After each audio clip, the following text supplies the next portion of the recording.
Murder ang isinampang kaso ng prosekusyon laban sa 6 na akusadong pulis sa pagkamatay ng binatilyong si Jemboy Baltasar noong Agosto ng nakaraang taon dahil sa umunoy mistaken identity habang nasa ilog ito para mangisda. Pero batay sa inilabas na desisyon ni Navotas RTC Judge Pedro Dabo Jr., walang nahatulan dahil sa kasong murder. Si Police Sergeant Jerry Maliban, kahit pa napatunayan na sa kanya galing ang bala na dumali kay Jemboy, nahatulan lamang sa kasong homicide. Ayon sa korte, hindi napatunayan na pinlano nito ang krimen at kaya lamang ito nagpaputok ng baril ay dahil sa tinangka ng biktima na tumakas. Police Staff Sergeant Maliban cannot be said to have employed means, methods, or forms in the execution of the crime. In short, hindi po napatunayang pinlano niya yung paraan kung paano niya gagawin yung krimen.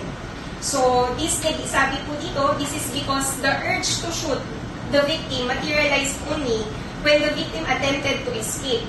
4 hanggang 6 na taon lang na pagkabilanggo ang ipinato sa kanyang sentensya. Pinagbabayad din siya ng tig 50,000 pisong civil at moral damages sa pamilya Baltazar. Ang mga pulis na sina Police Executive Master Sergeant Roberto Balaes Jr., Police Staff Sergeant Nico Esquilon, Police Corporal Edward Jade Blanco at Patrolman Benedict Mangada ay nahatulang may sala lamang sa kasong illegal discharge of firearms.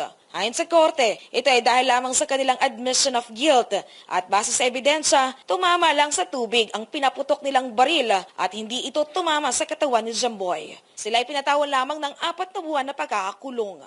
Ang pagbilang ng sentensya nito ay maaring posibleng simulan nung maaresto sila noong Oktubre noong nakaraang taon. Ibig sabihin, posibleng makalaya na ang 4 ngayon.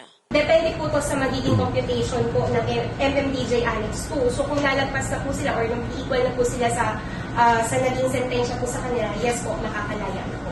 Absuelto naman sa kaso si Police Staff Sergeant Antonio Bugayong dahil hindi umano napatunayang nagpaputok ito ng baril. Yung tama po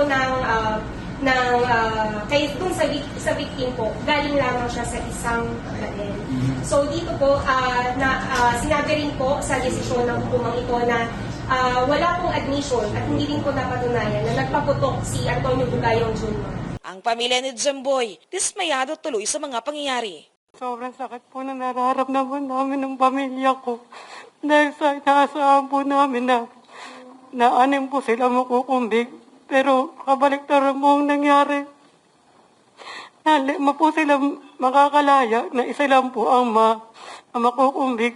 Makukumbig po siya pero 4 na taon lang po. Yung anak ko po patay na. Habang buhay po siya wala na. Hindi po sapat. Ang hatol po sa kanila, hindi po sapat sa aming pamilya.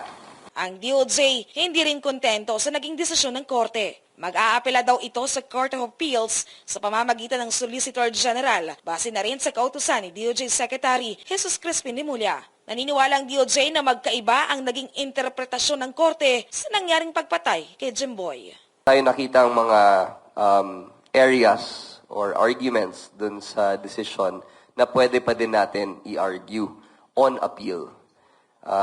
Isa na po dyan yung conspiracy, yung isa din yung intent to kill, the reasonableness of the action taken by the police, and the reaction that was that the police had nung medyo patakas si Jemboy, no?